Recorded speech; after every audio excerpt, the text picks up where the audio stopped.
Oh, we're live. So, Nick Shirley and Asmongold, as one said in a great movie, are very naughty boys. Naughty, naughty boys. And this isn't whether I agree or disagree. Remember, I'm not a journalist. Don't get your news sources from me. It's just me talking and trying to work it out. So I saw the Nick Shirley thing. And I saw Nick Shirley a while back, and I think he was up in Portland, where one of the protesters came up, was threatening him and doing something really nasty, and all of a sudden the guy had a scope light on him and he disappeared. And that's when I first started watching Nick Shirley, 23-year-old YouTuber, content creator. He goes to protest, he does a bit of investigative journalism. And then you've got Asmongold, who is literally, well, he's synonymous with the sort of anti-establishment, really. He just says it as he believes it to be, rightly or wrongly. It doesn't matter. What I think of Asmon doesn't matter, but what I think is he's very insightful and very intelligent. I don't. When I watch him, I don't go to disagree with him. I just go to see what 35-year-olds are saying, and when I watch Nick Shirley, it's what a 23-year-old is saying.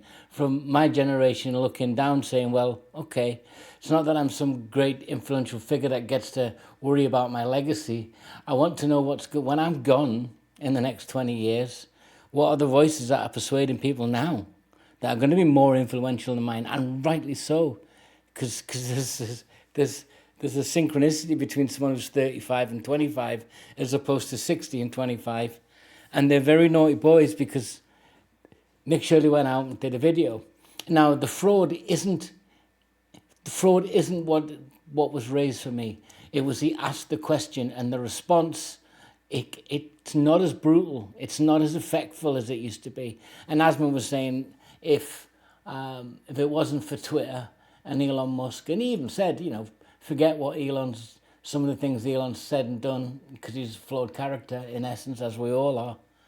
Without Twitter, Nick Shirley wouldn't have anywhere. He'd be debunked by now. I don't know if that's true, but who am I to argue with the generation that's experiencing that and with the guys that are watching it and sort of telling you about it? And that's what Nick Shirley did. He went and asked the question, is this fraud? And the responses have been phenomenal to watch from my perspective. I remember thinking about Watergate when I was 20, and thinking about Bill Clinton and thinking about this and thinking about Christine Keeler and all those things in politics. And everything has an end date. Media has an end date. YouTube, for all it's tried, has created a phenomenon that will never be extinguished, which is people going on, saying what they find, saying what they think, and telling you what they believe and what they can prove, and telling you what they believe without proving it. And it's all thrown in there, and sometimes it gets ugly and sometimes it doesn't. So whether I agree with Nick Shirley has no relevance to Nick Shirley at all. Whether I think there's fraud or not has no relevance to America at all. I just like the fact that a response to the questions being asked. And Asman talks about, if they don't do anything, stop voting. Just stop voting. That's why he's a naughty boy, because people are listening. Whether will they stop voting? Doesn't matter. Nick Shirley's video's been seen 100 and odd million times. Elon's reposted it. J.D. Vance, the Vice President of the United States, and Kash Patel, and all those people are weighing in on it. Yes, because it's populist, but that doesn't mean the questions aren't being asked. That makes it very uncomfortable for politicians who want to hide in the shadows and operate from some sort of Machiavellian context, create a narrative to make it all go away. That's not impossible, but it gets harder when it's like this on a grand scale. So for me, as a 60-year-old guy, tuning into the internet, I like to see it. And long may it last, because my voice is irrelevant to a 25-year-old. And that's admission, really.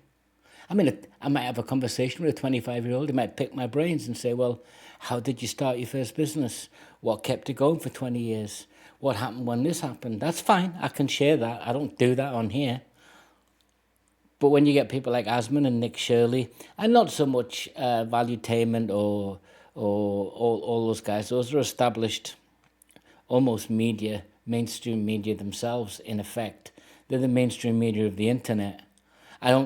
That's not me disavow myself of watching PBD or Trigonometry or Tim Pool. I just watch them. I watch them less and less and less. And new voices like Nick Shirley are what's needed to refresh the system, to force those guys to do better. I'm not saying they do bad, but it will force them to do better. And that's why he's a naughty boy, and that's why Asmund's a naughty boy. Tell me what you think, ladies and gentlemen. This is me signing off. Happy New Year. It's New Year's Day. Take care, everybody.